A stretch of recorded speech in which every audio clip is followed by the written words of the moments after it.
Assalamu alaikum, brothers and sisters. I hope you're all doing well, inshallah. So, welcome to it's our third podcast, right? Yes. Of the Log channel and Brother Ashik's channel as well, where we're going to be discussing a variety of topics to do with Islam, other comparative religions, and the like. And for today, we've decided the main focus of this episode, for episode 3, will be on kind of giving the context behind the Roman Empire prior to Christianity, the gods and goddesses that were worshipped in that region, also gods and goddesses that are relevant worshipped in surrounding regions, and kind of painting that context for the world in which Christianity arose. So I'd like to introduce my brothers here. We've got Brother Raihan. Assalamu alaikum. And Idriss. Assalamu alaikum.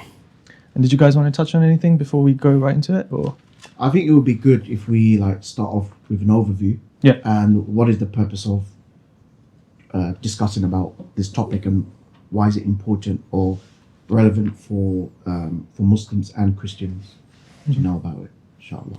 Yeah. Did you want to give a bit of an outline there in terms of there was a Quranic ayah that really touched you, right, in this area, and helped with your investigation into this? Yeah, subhanallah. Yeah. So when I was reading the Quran, there was one ayah that I came across that really made me investigate into the origins of Christianity. And this ayah can be found in Surah At-Tawbah, in Surah number 9, ayah number 30. Allah subhanahu wa ta'ala, he says, أعوذ بالله من الشيطان الرجيم وقالت اليهود عزير ابن الله وقالت النصارى المسيح ابن الله ذلك قولهم بأفواههم يضاهئون قول الذين كفروا من قبل. So the meaning is, the Jews say that Ezra is the son of Allah, while the Christians say the Messiah is the son of Allah. That is the words that are coming out of their mouths. They only imitate the disbelievers of old. Now, what I find beneficial from this ayah is, first of all, Allah subhanahu wa ta'ala is highlighting not all Christians, but the predominant Christians who say that the Messiah is the son of Allah in the sense of a Greco Roman sense, in a literal sense, a'udhu billah, that Allah subhanahu wa ta'ala has begotten a son. And Allah Azza wa Jal, he then highlights where did they get this statement from, or who are they imitating. And it's very interesting. Allah says ذَلِكَ قَوْلُهُمْ يُضَاهِئُونَ قَوْلَ الَّذِينَ كَفَرُوا مِنْ قَبْلِ. That they're only imitating the disbeliefs of old. So their statement is just following the tradition, the culture of previous polytheistic religions like the Greeks, the Romans, even the Hindus, Babylonians, Mesopotamian, etc. So I looked into this, and I'm thinking, wow, this is quite amazing. So I looked into the origin of Christianity, and I found many, even from the church writings, there were many nemesis of opponents accusing Christianity of borrowing from paganistic cultures. So if I'm not mistaken, I think Celsus was one of them. I think Celsus, he was one of the forefront of demonstrating that the religion of Christianity is borrowing from paganistic cultures, and the church fathers had to refute them. I believe it was Origen, the church father. He had to engage, and the brothers, inshallah ta'ala, they're going to bring references even from church fathers that had to refute their opponents of accusation of borrowing from paganistic cultures. So that really, this ayah really blew my mind. Yeah, no, and also when you mentioned it as well, I really awoke that interest in me as well in researching down this pathway, rather than going a lot into their biblical scriptures and learning that in really depth, because this kind of historical approach really appealed to me.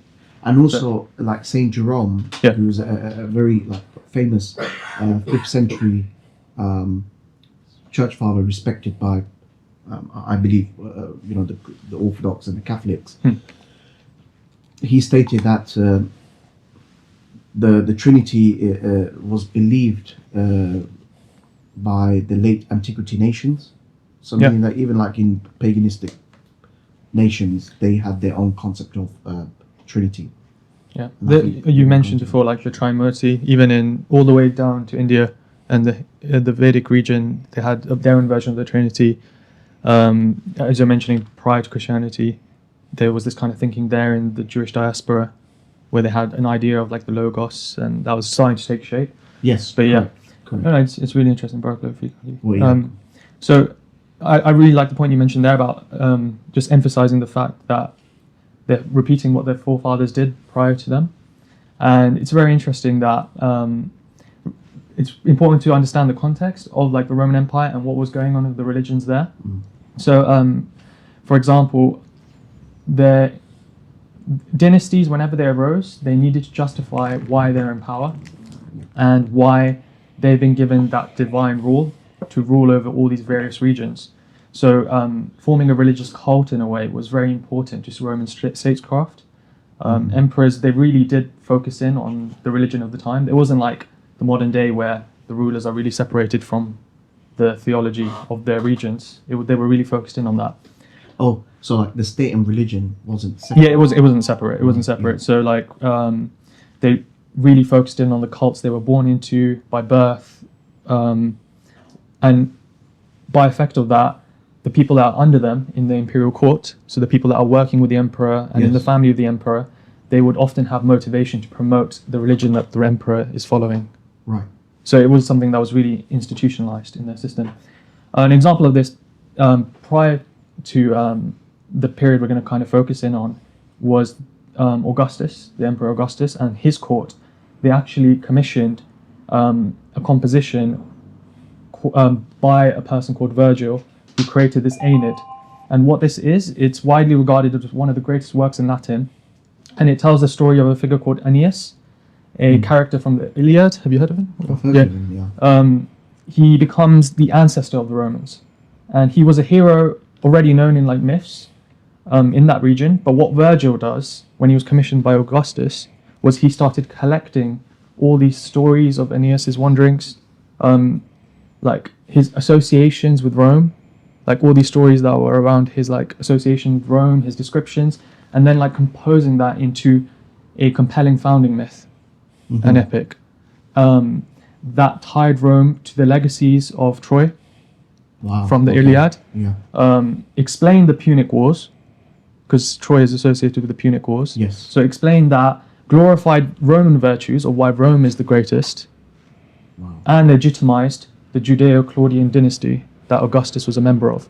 Could you explain what the Judeo-Claudian dynasty is? Yeah, so Briefly, if yeah. I'm remembering correctly, it's like kind of the emperors have a dynasty. So when an emperor gets into power, they justify their rule through what I described, and then their successors, so they're like family members that take over them, are Right. part of the same dynasty.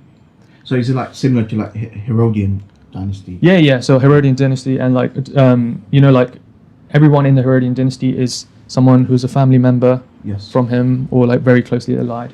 So it's kind of a similar thing. So what was happening in what Virgil did with the Aeneid, I hope I'm saying that right, but what he did is kind of like create this founding myth which explained like why Romans are the best, like gave the moral justification for it, tied Rome to previous legends Right. of Greece, like of Troy, explained the wars that were going on at the time, the Punic Wars, and legitimized the dynasty, why the Judeo-Claudian dynasty is in power. Wow.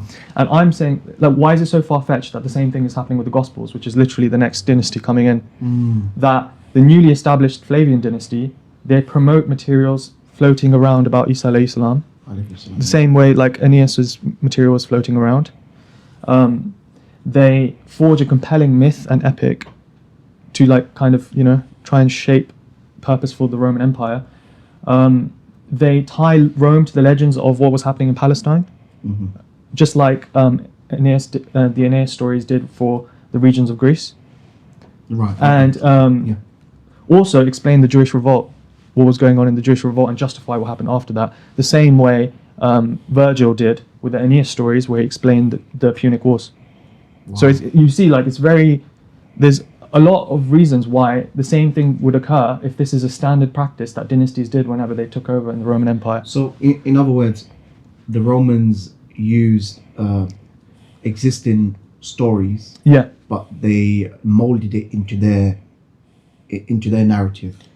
Is that accurate Yeah, to yeah, say? yeah. I'm saying potentially, Allahu Alam, but like that is standard practice by what Romans did. Right. And even if they weren't commissioning those stories, promoting those stories to try and like emphasize Roman virtue and character and towards forming an So epic story. embody it into the Roman culture tradition, but using a historical figure, Yeah. and that's what they did with Isa alayhi salam, And they did with Aeneas. and they did with Aeneas Prior as to well. that. And that's subhanallah. It just goes back to the ayah of the Quran. They're only imitating the disbelievers of old, and subhanallah. Yeah, so like the story of Aeneas is, often like when Christians approach us and they say, how can like this be a whole thing where, they're shifting the whole message of Isa alayhi salam? Well, Yeah. they did that with Aeneas. They kind of forged all these compelling myths that were Yes. lying around, these like potential ties to Greece, this, that, the other, and then they turned this Greek figure like into A Roman figure. a Roman figure. Right. And they did the same with Isa alayhi salam. Yeah. From a Palestinian Jewish figure Yeah. into a Roman sympathizer. Yeah, yeah. And this is not like, I'm not talking about like hundreds of years later. This is this is dynasties that are right next to each other. So Yeah. it's yeah. Hundreds. So brother, did you guys want to touch on anything else? No, I'm just listening. No, it's fine. And then so that kind of paints the importance of the imperial court and the aristocracy and how powerful they are, that they can actually shift entire purposes of their society. What's important to also notice is there was an internal spiritual conflict going on at the time where the Gospels were being written. Mhm. So, like I mentioned, the imperial court, it's a group of people living and operating under the emperor around the imperial palace. Yeah. And people, when they often think of like paganistic religions, they often don't delve into it a bit more and think about, they often just kind of see all these gods in the pantheon and goddesses in the pantheon and they put them all on equal weighting. Yeah. Whereas that's not often the case. Often the case in these empires, and paganistic empires in particular, there was situations where certain gods and goddesses were focused on for certain periods of history. So I think the academics, they call it like localized gods, Okay, well, localized goddesses. Like Yeah. for example, if you look at in the Jewish history, you had I think it's El or Elor. He was the god of the northern kingdom of Israel. So the northern kingdom of Israel consisted of 10 tribes. Yeah. Then you have Yahweh, he was the main god for the southern kingdom of Israel, which consisted of 2 tribes. One of them is a Judah tribe, and they used to fought each other. They used to have civil wars. Yeah. So we see polytheism already crept into the Israelite history, Yeah, and they had their own localized gods. yeah. That El was a Canaanite god Sorry. prior, wasn't it? So yeah, you're right. And then I think what you're talking about, which actually I Elohim. yeah. Sorry, I lost my train of thought. In terms of the kind of polytheism, and you can still, as you know, you can still find like readings of this in the Old Testament or the Hebrew Bible, where it recognizes the fact of there being a pantheon of gods Yes. that are legitimate, Yes. but their god is solely for them, which is called Henotheism. thank you. Hellenism. No, henotheism. Henotheism. Oh, henotheism. Yeah. Correct. Yeah. So there's So they have a main god, then they have lesser gods. yeah, So there's a hierarchical structure. yeah, and some believe that there was an actual progression and transformation, that they believed in the pagan gods. They believed in one of the main pagan gods, El, which was also like Baal, and then through time they morphed into monotheism. And potentially what could have happened, potentially, this is just an opinion, is potentially, in terms of our belief, when they moved into that region, into the Levant, potentially some of them were contaminated with those pagan beliefs. And then, as you know, when they send prophets, they renew the monotheism. So maybe what scholarship is saying is basically a remnants of that journey that they had. That once Ibrahim alayhi salam moved into that, and his progeny, that some of them were tainted by the paganistic beliefs. And as we believe in relation to tahrif of the Torah, that could be a remnants of tahrif as well, that when scholarship says that, as we've said, there's that perception in their writings of them believing in the pantheon of gods. Sorry, saying the pantheon of gods is legitimate, they actually exist, but El or Yahweh is actually our God, only for us. And all of your gods, we accept that they do exist, and you have a right to believe in them. Yeah. Very interesting. Very interesting. Yeah. And the same thing happened at the time of Isa alayhi salam as well. Yeah, It's yeah, like a yeah. continuation. Yeah. So in terms of like just around that period of Isa alayhi salam and when his life would have been, there was a real focus on, there was a kind of a battle going on in the aristocracy between trying to focus on two gods and goddesses. So it was people who are more aligned to the god Jupiter, and then people who are more aligned to the goddess Minerva. I was just about to mention that. Yeah. So yeah, this is kind of like kind of the story of the first century in the Roman theology, on which one is gaining power in the Roman Empire and which one is not, and which one is being focused on more and which one's not. So just a bit of background about Jupiter. Yes. He was the chief Roman god, so he was known as the king of gods, and he was the god of sky and thunder. Wow. And that might sound quite familiar because it's the parallel to the Greek god Zeus. So often Greek gods did evolve into Roman gods. Yeah. So we talked about the Julio-Claudian dynasty. I kept saying Judeo-Claudian, but it's Julio-Claudian dynasty from Julius Caesar. And the last of the Julio-Claudian dynasty was the Emperor Nero, who's a very famous figure. Oh yeah. Did you guys want to touch on a little bit about Nero, or you might? Do you want to touch on Nero? No worries if not. But Just that it said that he was a madman. He burnt down Rome, I believe, or something like that. Yeah. Yep. I don't know how true this is, but supposedly he did a lot of extreme or mass persecution of Christians. Yes. It's said. Yeah. Nice. Yeah.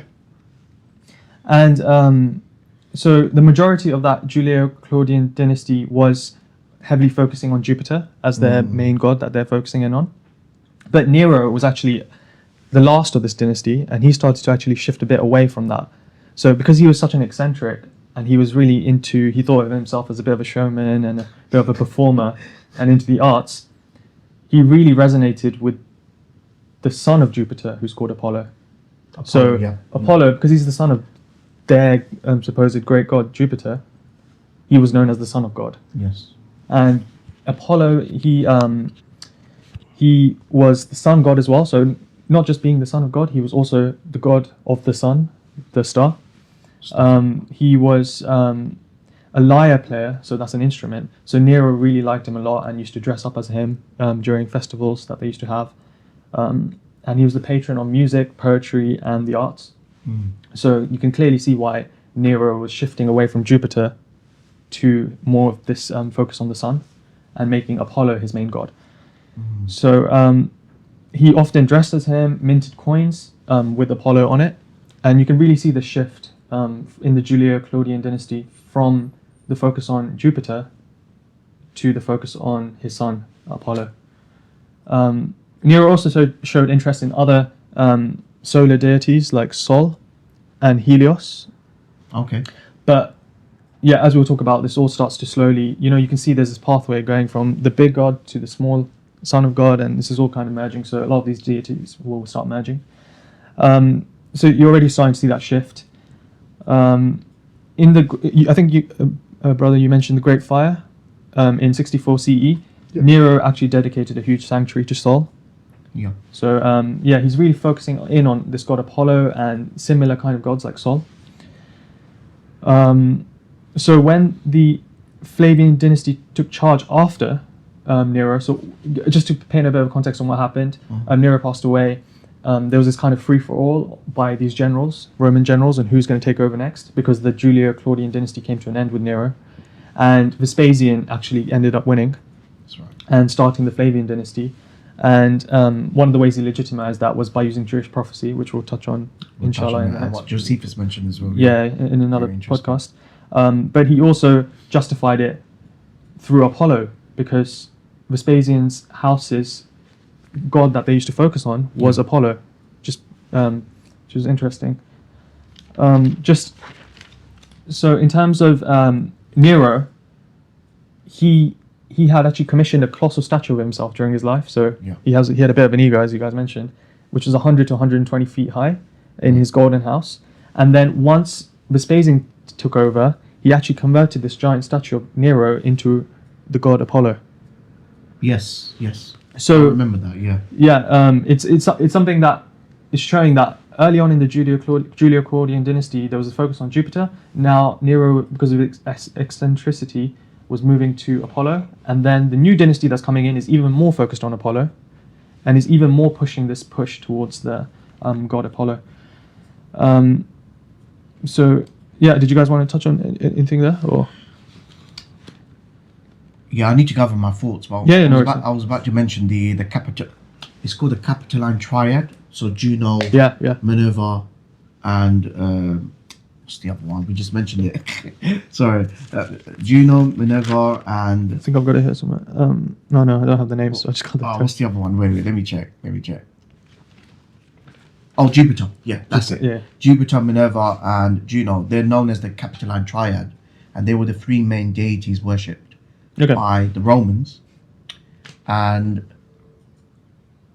I need to verify, but that triad played a significant role after the Jewish revolt. Let me get that, inshallah. Yeah, I'll try sure. that, get No worries. inshallah, So in terms of so we were talking about like how that the focus was shifting to Apollo, as the Roman Empire was progressing in the first century. Yeah. So you touched on the Jewish revolt there. That actually made the Flavian dynasty. So this dynasty, in the Flavian dynasty, we have Vespasian, Titus, his son, and Domitian, his younger son. Yeah. So especially when we're talking about the Flavian dynasty, we're often referring to the first two, Vespasian and Titus, those two emperors. And we talked about how they were already shifting depictions of Nero to Apollo, that their house god was Apollo. The Jewish revolt that was happening, they were actually the masterminds behind the defeat of the Jews in the Jewish revolt.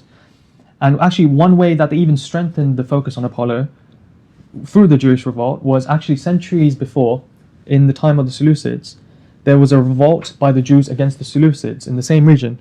So in Palestine, there was a revolt by the Jews by Simon the Maccabean against the Seleucids. Yeah.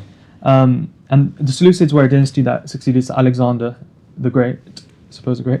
But like, so this is a bit of a while before the context we're talking. But in the wartime, the Seleucid emperor, when he was fighting, the Seleucid king, when he was fighting the Jews, he commissioned coinage with 2 dolphins and an anchor and that's a symbol of Apollo. The 2 dolphins are the sacred animal of Apollo, and the anchor represents engagement rings associated with Apollo.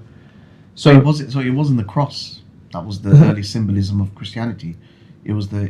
No, this is in really before the Roman Empire. I'm talking about like when there was a revolt. Oh, sorry, I'm against the Seleucids. When there was a revolt against the Seleucids, they were using Apollo imagery when they were at war with the Jews. Oh, okay. I remember we were speaking. I'm not going to mention the apologists and speakers call now. Okay. But you were discussing it. Yeah. And then I googled the image. Yeah. Of what you were talking about, and it just kind of proved the point you were making. Yeah. But in terms of imagery. Yeah. Because there's a crossover, isn't it, between that and what was happening at Rome. No, but in terms of symbolism, that and Christianity as well. Yeah. Because this is like 150 BC. So this is way before, when this war was happening between the Seleucids and the Jews. And it was like the dolphin or the fish. Yeah, it's interchangeable, and the anchor. Yeah. And the anchor, that was it. Yeah. And you were there. You just probably forgot. But No, we were all there. But what's like shocking is that was being used as a symbol by the Seleucids, the Greeks, against when they were at war with the Jews. When the Flavian dynasty, so when Vespasian and Titus came into charge in the Roman Empire, and because they had been at war with the Jews and they're still at war with the Jews, they actually revived that symbol. Right.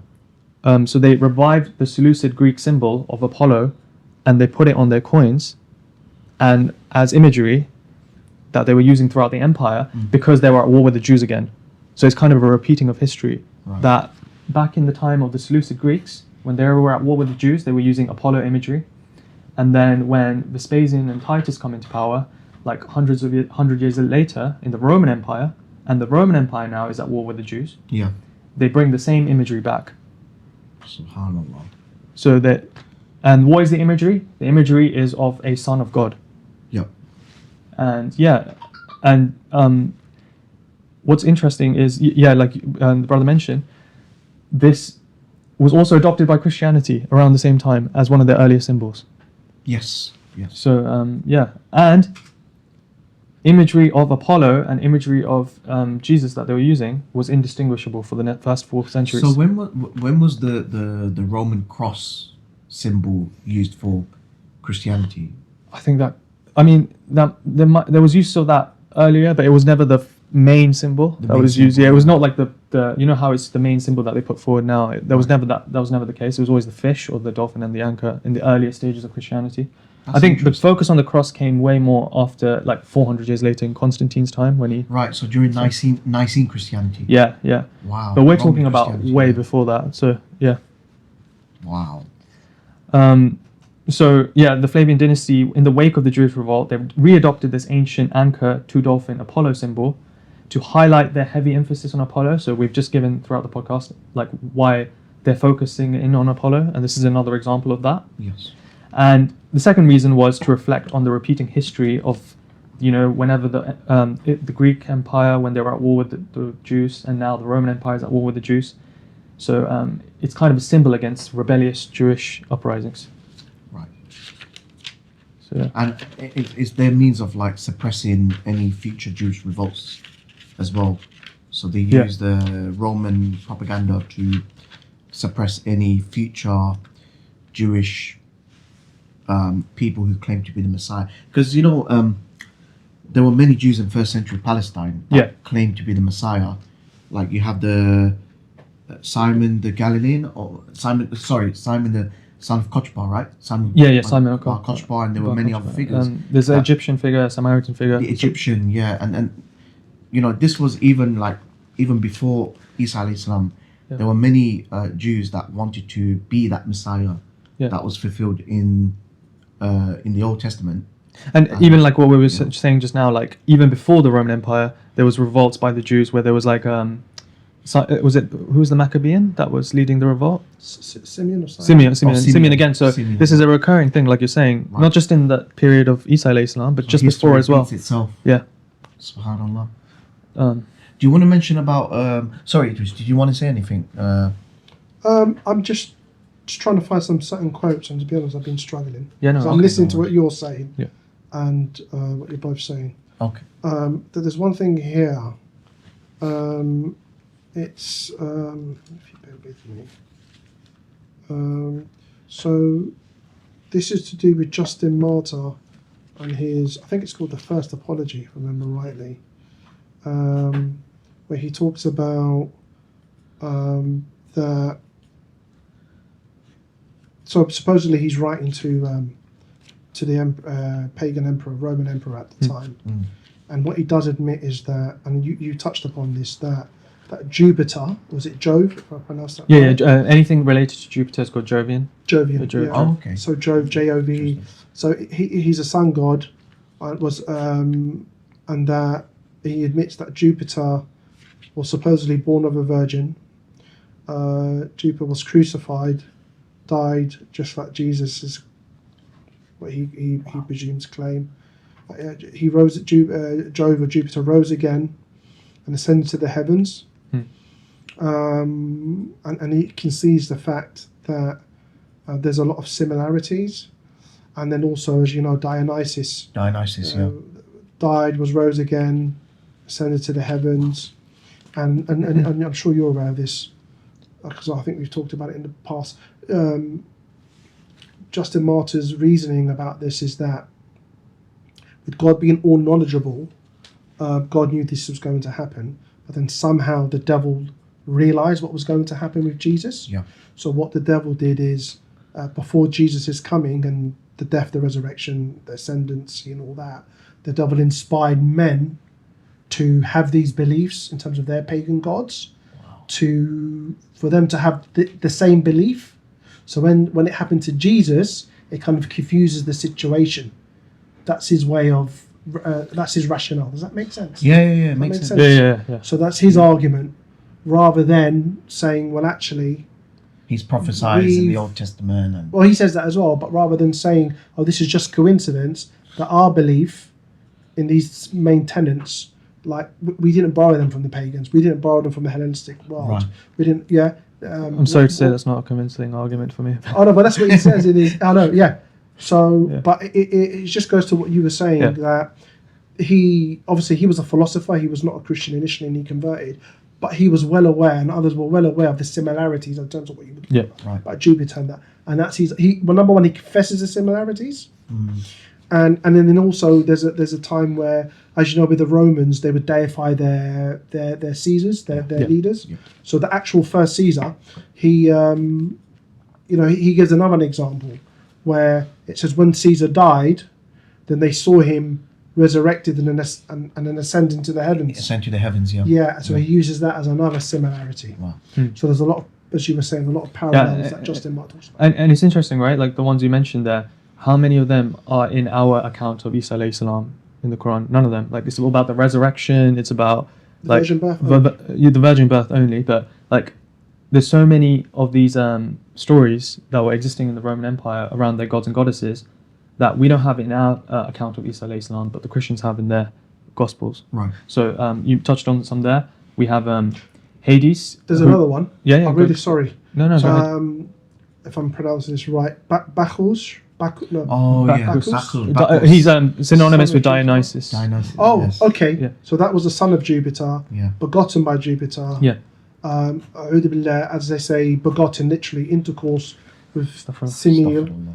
and that he was, and that basically he was torn to pieces, having died, and he rose again and ascended to the heavens. Wow. So he's the son of Jupiter. Yeah. And Dionysus or Bacchus, he was the god of wine, rebirth, and resurrection. Yeah, it says And divine here. he's the one that turned water into wine. Where else do we hear about turning water into wine? From the Gospel. But we don't have it in the Quranic account of Isa alayhi salam. That's why it says discoverer of the vine. Yeah. Got. That makes sense then. Interesting.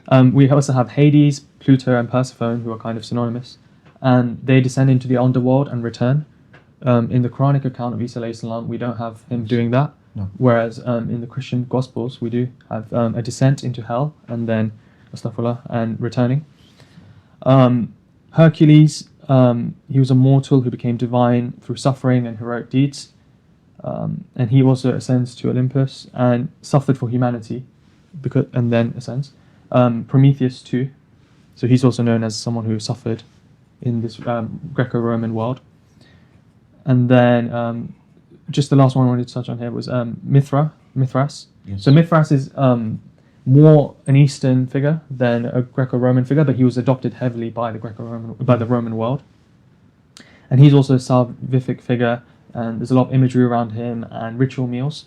So actually there was a Mithraic inscription which read, "He who will not eat of my body and drink of my blood, so that he will be made on with me, and I with him, the same shall not know salvation." Wow. So, of course, in the New Testament we have, as a Christian, like every Christian denomination has this, this belief that, they consume the body of their understanding of Jesus. The Eucharist. The Eucharist, yeah. Alhamdulillah. We don't have that in the You know what's Quranic interesting about the Eucharist is that the concept Yeah. of having the bread and drinking the wine is in the Mosaic law, apparently so in the Torah. Okay. So this was a Jewish custom, but they never Literal, yeah. they never believed in the concept of having the bread represents flesh and the wine represents blood, because that's cannibalism. Yeah. No, Cannibalism is human sacrifice.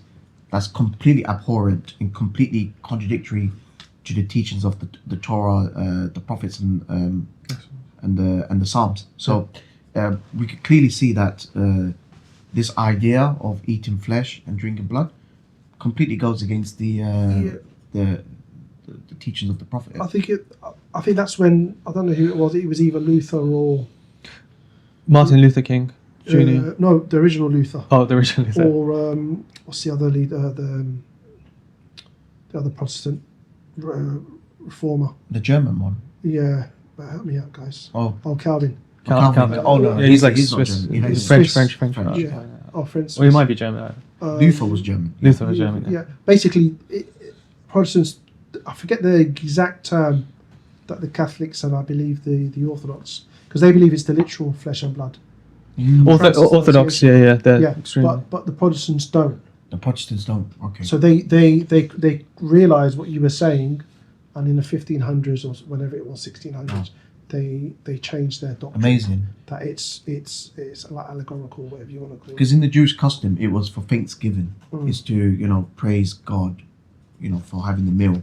Yeah. But Paul made this into, well, we know that. Well, James Tabor, he mentioned in his book, Paul and Jesus, how the apostle transformed Christianity. That the four Gospels has to be read in the light of Pauline theology. Yeah, 100%. Because they've been heavily influenced by Pauline theology, and especially in the Gospel of Mark, it does talk about the bread and the bread representing the flesh of Jesus, and the wine is the blood. But it wasn't the words of Jesus; it was the words of whoever's supposed to be Mark. And what's interesting is that a lot of biblical scholars, like James Tabor, said that this cannot be referring to the historical Jesus, because the historical Jesus was a first century Palestinian Jew who still was Torah observant, and for anyone to condone cannibalism in first century Palestine is completely ahistorical. Yeah, antithetical to what they It's stand for. antithetical towards the teachings of the Torah and the prophets. Yeah. And actually, James Tabor is a great person to listen to about this. Yes. Another interesting, unusual figure that I found in my research was Martin Luther King Jr. So not the Martin Luther, who was one of the founders of Protestantism, but the civil rights champion, Martin Luther King, in more recent times. Yeah. The famous black civil rights figure. I He have was a dream. also, he was actually a pastor, right? And he was really high up in the church. And he actually, for his PhD, I believe, he actually looked into this eating the blood, drinking the blood and eating the flesh. And he actually wrote about the links to Mithraism, and that study is available online. So if you guys want to read that, I'd highly recommend it. How he talks about like a lot of this came from Mithraism. Oh wow! So he done his PhD in that and his studies in that. So did he believe in the Eucharist then? Did he believe in the concept of I'm not too sure, but I think he had quite a liberal view about Christianity. Martin Luther King Jr. King Jr. Oh, he was What was a it? serial adulterer, let alone believing in the Eucharist. To Right. be honest with you, Okay. I don't know if you know, but he was. I'm going to look into that. Yeah, no, but there is a study out there. He did a thesis on that. Yeah, I believe it was a what? thesis, or like the thing that What about it? he talked about how it's linked to Mithraism, Wow. and he studied Mithraism in Not detail. the Eucharist itself, or the perception that it's really the flesh and the blood. Because the Protestants from day dot, they accepted the Eucharist, but the belief that, I forget there's a term, like I forget there's a term for it. Transubstantiation. Something like that, that they believe it is literally the blood and the flesh of But Christ. the Protestants. kept the Eucharist, but they said it was more symbolic. It wasn't actually consuming the flesh and the blood. But the Protestants, Makes sense. they like changed. They stemmed from the actual literal version, right? Like the literal version was the original it's version, in the and then the Gospel- Protestants they felt it's in slightly Mark's Gospel. embarrassed, and then they shifted away from that. Yeah. Well, I don't know their rationale, but they took it. They believed that it was it was bidah. For them. Innovation. Oh, okay. It was an innovation. You know, also another very quickly. There's Yeah. another biblical scholar. He's an Anglican priest. His name is. Oh, what's his name again? He wrote a book of the history of the Bible. Yeah, Is very it English? elderly. NT right? Oh. NT right? Or? No, not NT, right. What's his name? Oh, John Barton. John Barton. Okay. He's a very well-known professor, Anglican priest, and he wrote a book called The History of the Bible. Has he And- passed? Is that the one that passed? No, I don't think he's passed away. Dale Martin passed away. Yeah. But I'm talking about John Barton, Yeah. and he wrote a book with the a history of the Bible, which I actually highly recommend. It's a very good book. I read parts of it, and he mentioned that when these four Gospels were written, the Christians read these four Gospels in unison, as though they harmonize each other. But he mentions that they're actually written to replace each other's Gospel. Wow. So you have the Gospel of Mark, and then you have the Gospel of Matthew. We know that whoever wrote the Gospel of Mark, we know from textual criticism that we don't know who wrote Matthew, Mark, Luke, and John. But when we analyze the contents of Mark, his audience was the Romans, yeah? Then you have Matthew that portrays a Jewish version of Jesus.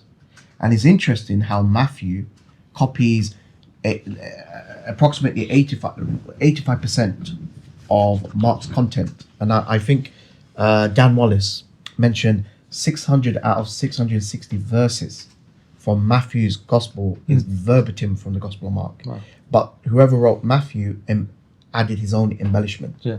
And it's interesting that when it came to the Eucharist part that is mentioned in Mark, Matthew deletes it. And the reason is because Jewish. it's Jewish audience. Yeah. You see?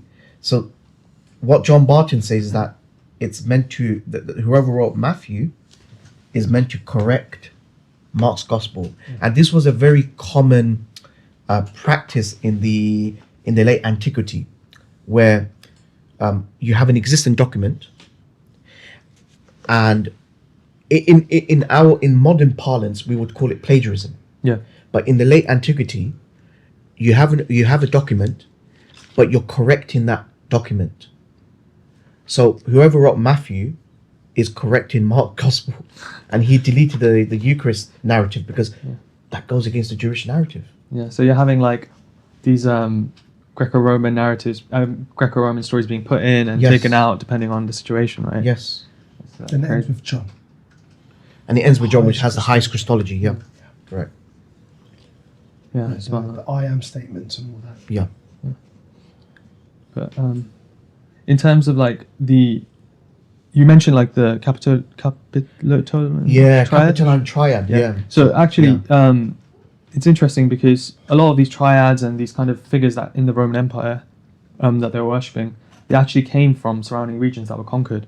So it wasn't like all these gods and goddesses of the Roman Empire were birthed in the Roman No, Empire. they would adopt them. They would adopt them. Yeah. And they would often adopt them from conquered regions, and that was the main source of like their pantheon and the region why these gods existed. So we were giving that example of we were giving this whole historical narrative of Vespasian and the Flavians and them being at war with the Jewish zealots, basically, Yes.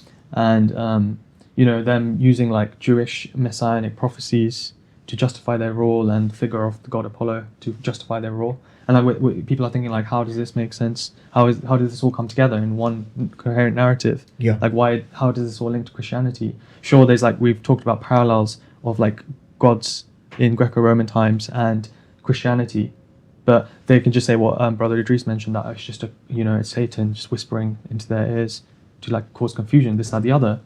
But that doesn't cut it for me. And I don't know if that Christian figure that said that was aware of this, but when the Romans were at war, like we just said, they would conquer these regions and then they would take their gods in. And they wouldn't just take their gods in, they would often syncretize their Yes, gods yes. with these conquered gods.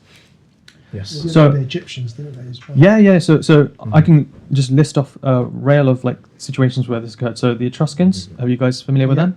They adopted the They Etruscan were, triad. they were prior to Rome itself, the Etruscans. Okay. They were an ancient civilization, which then it was the precursor to Rome, Okay. the Etruscans. Interesting. But yeah, they took from the Etruscan triad, which was one of the main gods in like the main group of gods in the Etruscans. When they went to war, when they started evolving. With Carthage, we all know the wars between Rome and Carthage. Yes. Yep. And What Brother are they to Idriss, India? kind of a region where you're from. They took the figure Cybele from the Carthaginians when they were conquered. Yeah. With Greece, they took often from the Greek gods. Another, we know about like Rome and Carthage and the battles that they had with, like, for example, Punic Wars. the Punic Wars. Another very famous enemy of Rome was the Gauls and the Celts. Yes. So You know what they did to the Gauls? They like killed 1 million, genocide. enslaved 1 million. Yeah. They mullered them.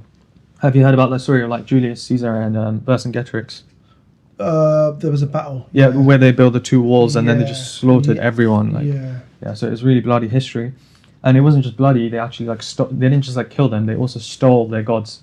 So a really famous example of this is Epona, who was a Celtic horse goddess, and they just took that the goddess, and put it into their pantheon. So it's not like even though they were bloody and even though they were completely at war with these people, the Romans, they didn't hesitate to take these gods. And I can just keep going, like Isis and Serapis, they adopted this into their pantheon. Mithras from the Parthians, so the Parthians were an empire in the Persian region. Yes. And as I alluded to earlier, Mithras was not from like the European area, he was from the east, and he was slowly being adopted into the Roman Empire at the same time of Christianity being, when Christianity was rising. Yeah, it's just Mithraism kicked off about, I think it was about 100 BC in In Persia and the Iraq Parthians. area. Yeah.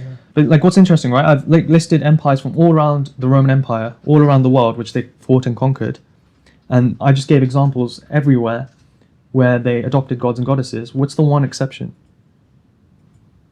Christianity. Like, what is the one empire? What is the one region that the Romans are surrounded by or have within their empire that they haven't stolen a god from? The Jews. Oh, the Jews, yeah, correct. The Jews, right? Yeah. Correct. And this is that's actually interesting. noted by That's interesting. historians as a very unusual exception. Like, it's highly unusual Is that. it because of the aspect of monotheism? Yeah, it's the aspect of monotheism potentially. So if they did adopt it, then they'll have to get rid of it. yeah, but why? Yeah, they'd have to get rid of their whole setup, right? They'd have to get rid of the whole pantheon. But what's easier, to adopt the Jewish god and just completely revitalize their whole system, or to adopt a figure in Judaism and turn him into a god? Oh, okay. So The latter. you're the latter, right? Yeah. So that's kind of my understanding, and feel free to challenge me, brothers. But like, the figure of Isa alayhi salam is that is Yes. the synchronization that they focused on. Yes. And because they already had in their empire, like I gave examples of how they were heavily focusing in on the sun god Apollo, the son of the god Zeus, and that was their main god at the time. So the main god at the time was known as the Son of God. And then you have the figure Isa alayhi salam, and in the Old Testament, like, they have this terminology, the son of God, Sons of God, yeah. sons of God, Yeah. but in a completely different context and a completely different understanding of sons of God.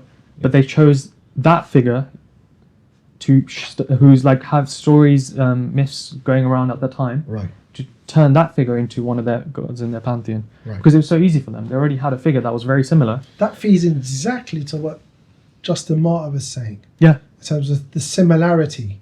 Yeah. And but what it is, very quickly, is that Justin Martyr has concocted an argument that doesn't make sense, like with the devil knowing what was going to happen, and going and starting these mystery religions and whatnot, and causing those similarities. So when Jesus arrives, the similarity already exists. But what Justin Martyr, what's actually happening there is Justin Martyr's making an argument that to the Roman world or the Hellenized world that doesn't make sense in a nutshell. Yeah. Do you want to quote Justin Martyr, the verbatim words that I don't have it all. it's in Against Apology, chapter 21? Give me a sec. Yeah. Because I think that's a very important. While the brothers find that, I'll just mention. So like I'll give examples of synchronization that was happening in this region, and it's not just with the Romans. It's not like just the thing that the Romans did. It was actually what I mentioned, the Seleucids before. Yes. At the same time as the Seleucids, there was the Ptolemaic kingdom, which was also birthed from Alexander, Egyptian, but in a different region, and they had a god called Serapis, who was a combination of Greek gods like Dionysus, Helios, and Egyptian gods like Osiris and Apis.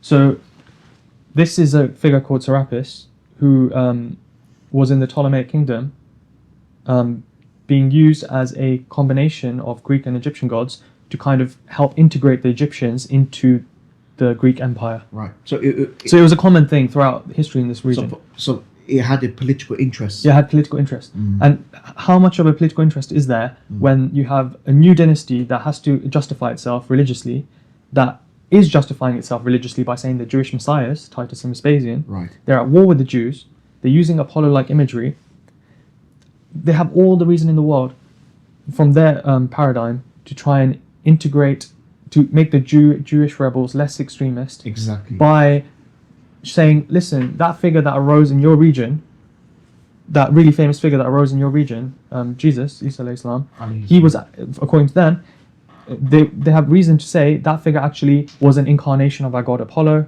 Stuff. And another thing, they were looking for a way to kind of, Apollo was very European in his depictions and in his backstory, and they wanted to use Apollo because it was becoming the main god of the Roman Empire, Yes. like I mentioned in the first century. And they have Roman Empire is very diverse. So they were trying to find an excuse or a way to make that god Apollo more universal and to make him the main god. So to make him more Catholic, because Catholic means universal. Universal, yeah.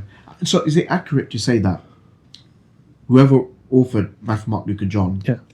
are nothing but Roman literary works, and they transformed a messianic figure who wanted to establish the kingdom of God on earth, upholding the Torah, not necessarily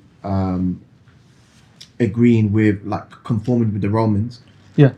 And then the Romans, they changed that messianic figure, Isa alayhi salam, into a pacifist, submissive messianic figure.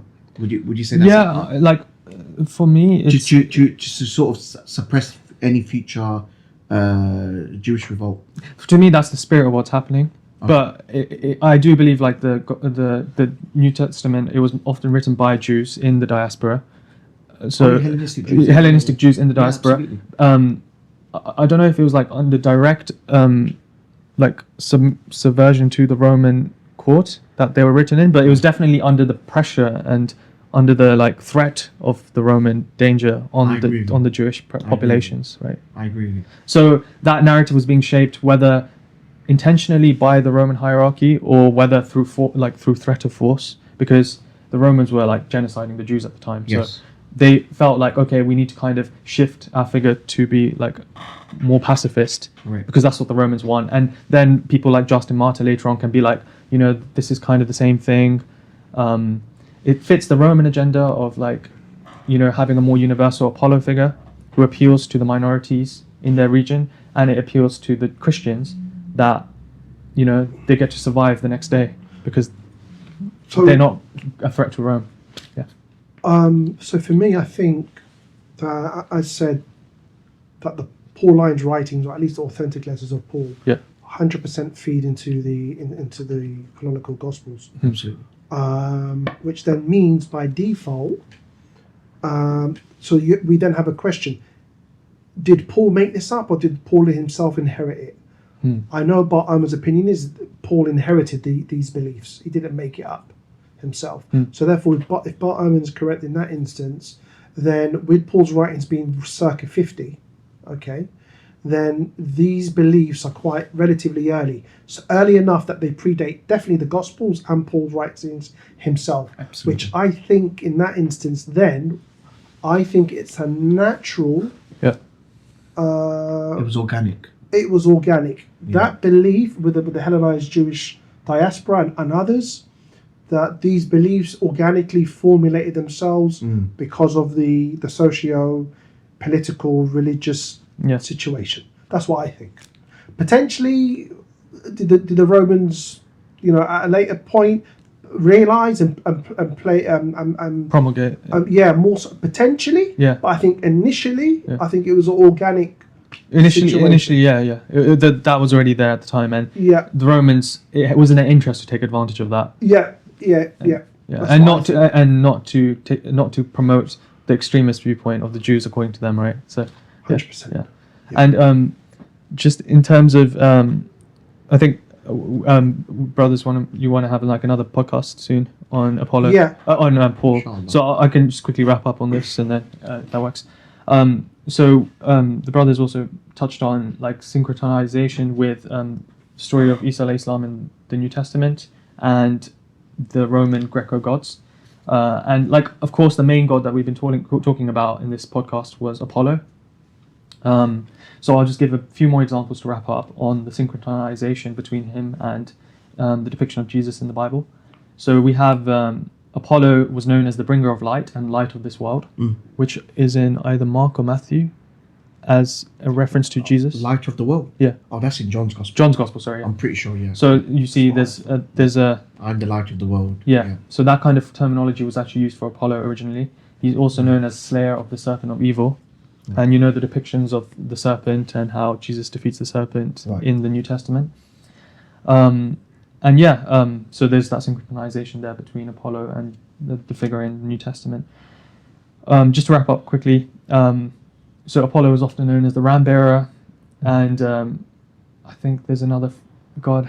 It's not coming to my head now, but There's too many gods. yes, too many stuff. But yeah, that where they would have a ram on their shoulder. Mithras had a bull on his shoulder, because he was known often associated with a bull, and Jesus had a lamb on his shoulder in early depictions. Yeah. So Lamb of God, there's John. that synchronization there where they're all kind of being depicted the same way. As I mentioned, in the first 4 centuries of Christianity, it's very hard to, it's almost impossible to see if it's Jesus that's being depicted or if it's Apollo being depicted, Mithras being depicted, Sol Invictus being depicted. You can't tell the difference because they're all being depicted the same way. And then, the more traditional imagery we get of Jesus, Isa alayhi salam, according to Christians, from the 4th century onwards is with the beard and the halo and the long hair. The halo is also... Yeah, that's from the god Serapis that we were talking about earlier. Serapis, yeah. So they're actually depicting very similar to Serapis, who was also a fusion god. Based in Egypt, right? So yeah, Serapis. Serapis was the fusion of the Greek gods and the Egyptian gods. The Egyptian gods, yeah. Yeah, so apologies, yeah. so that's thinking very. Egypt as well. So yeah, that just shows like we've given lots of examples of Subhanallah. the synchronization, the absorption of gods, the parallels with gods, and the New Testament. So yeah, I don't have my glasses, so this is chapter 1. It's analogy to the history of Christ. I can read it for you. Yeah, please, bro, if you could. At the beginning, Yeah, just the beginning, just all of that, and it just ends what does it end? just there. Oh, But if you think you reach a point where the point's made about the admission Okay. by Justin Martyr, you can end it. Okay, so this is Justin Martyr's first apology, chapter 21. Yeah, the subtitle, the subheading is analogies to the history of Christ. So Justin Martyr says the following: and when we say also that the Word, who is the first birth of God, was produced without sexual union, and that He, Jesus Christ, our teacher, was crucified and died and rose again, and ascended into heaven, we propound nothing different from what you believe regarding those whom you esteem sons of Jupiter. So Justin Martyr is addressing to a pagan audience. Okay, for you know how many sons your esteemed writers ascribe to Jupiter.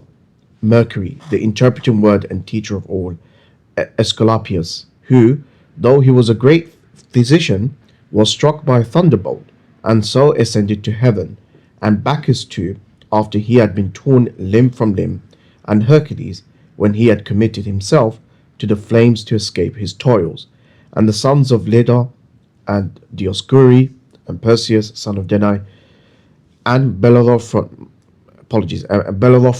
who, though sprung from mortals, rose to heaven on the horse Pegasus. Do you want me to carry on? Yeah, please. For what should I say of Ariadne and those who, like her, have been declared to be set among the stars? Wow. And what of the emperors who die among yourselves, whom you deem worthy of deification, and in whose behalf you produce someone who swears he has seen the burning Caesar rise to heaven for the funeral pyre? And what kind of deeds are recorded of each of these reputed sons of Jupiter, it is needless to tell to those who already know. This only shall be said, that they are written for the advantage and encouragement of youthful scholars, for all reckon it an honourable thing to imitate the gods.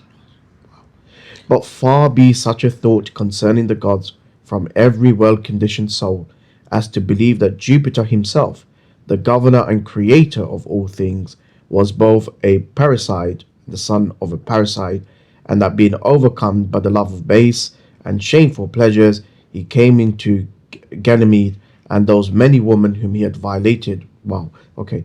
And that his sons did like actions. But as we said above, So that's the begotten aspect, isn't it? wicked devils perpetrated these things, and we have learned that those only are deified who have lived near to God in holiness and virtue.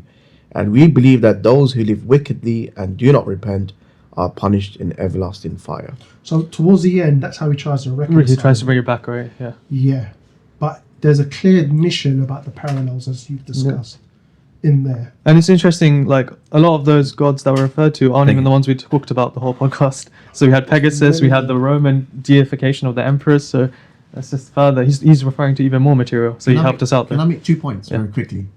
The first point, I've heard arguments Oh yeah, the rebuttals. of Justin Martyr. I've heard justification of Justin Martyr addressing to the pagans and trying to find a common ground, because I've heard Christians use the argument that at the time of Justin Martyr, they were being persecuted. So to suppress any further persecution, he wanted to find a common ground. With But that's our pagans. point on how the Gospels were written. Exactly. Yeah. Exactly. So despite that, why would you want to come to common grounds with specific pagan beliefs? That means you've already made admission that the origins of Christianity does have pagan roots. And his opponents even said, well, the very fact you've admitted that there is similarities means that you've resembled our gods, but the difference is that you twisted it. You twisted the narrative. So that justification doesn't sound feasible to me at all. Despite undergoing persecution, Justin Martyr is doing a very good job of demonstrating common grounds with pagans. Okay, not common grounds with pagans regarding like saying that when we try to come to common grounds with Not Christians- based on your deed, like doing good works.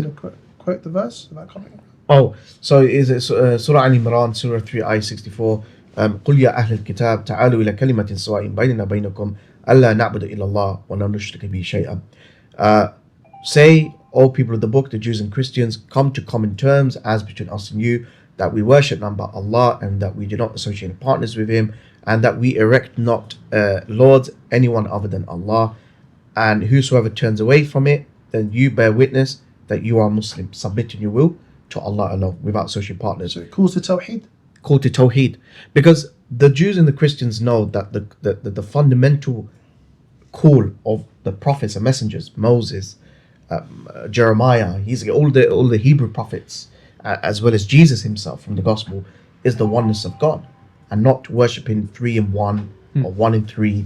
Okay, so in terms of that, we can come to common ground with Jews and Christians, because from the prophetic traditions, from the Hebrew traditions, prophetic traditions like Abraham, Moses, Jesus, they all worship one God. And what we're telling the Christians is, don't follow the religion of church, because the church is what dictated your doctrines. Your doctrine should be based on the teachings of the Torah, the prophets, and the gospel. Right? How can you come to common grounds with pagans? Yeah, pagans who don't accept the oneness of God in the first place. Okay, they're associating partners with God. Right? They're calling to worshipping multiple deities. We know Christians are calling people to shirk, associate partners with Allah. But why can we come to common ground with them? Because prophets were sent to them, revelation was given to them, and then we prove from their own scriptures that your prophets call the oneness of God. But you can't come common grounds with pagans. How can you? From your position. From your position. Yeah. But yeah, subhanAllah.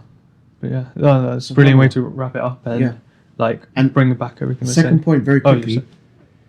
This whole session has been very, very beneficial. I found it very, very beneficial. And I hope the viewers as well, inshallah.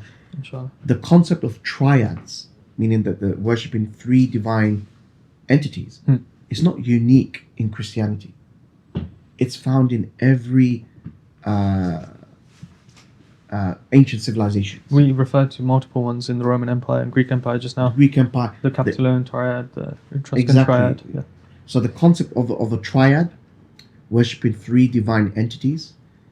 Now, for the Christian viewers out there, if you deem these civilizations as pagans and polytheists, if you're going to say Hindus are polytheists because they worship three gods, The Trimurti. the Trimurti, three gods, but sharing one essence, the Brahman, what's the difference with your doctrine of the Trinity?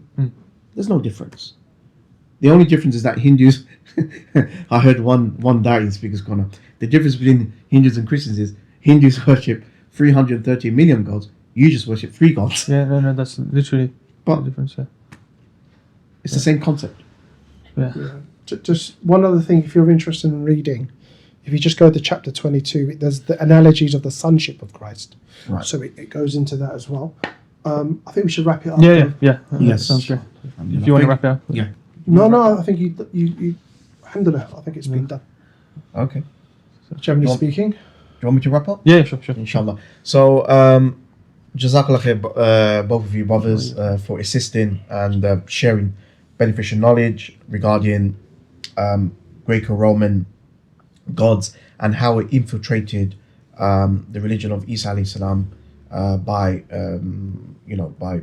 Through history and through history by the Romans and the Greeks, and the objective of going through that topic is to really understand the origins of Christianity. I think that's basically the nutshell, and I hope you all found it beneficial. And thank you, brothers. Jazakallah khair. Anything that we said wrong, it's only from ourselves and shaitan. Anything good that we said, we attribute back to Allah subhanahu wa ta'ala. So thank you for listening. Subhanakallahumma wa bihamdik. Ashhadu an la ilaha illa ant. Astaghfiruka wa atubu ilayk. Assalamu alaikum wa rahmatullahi wa barakatuh.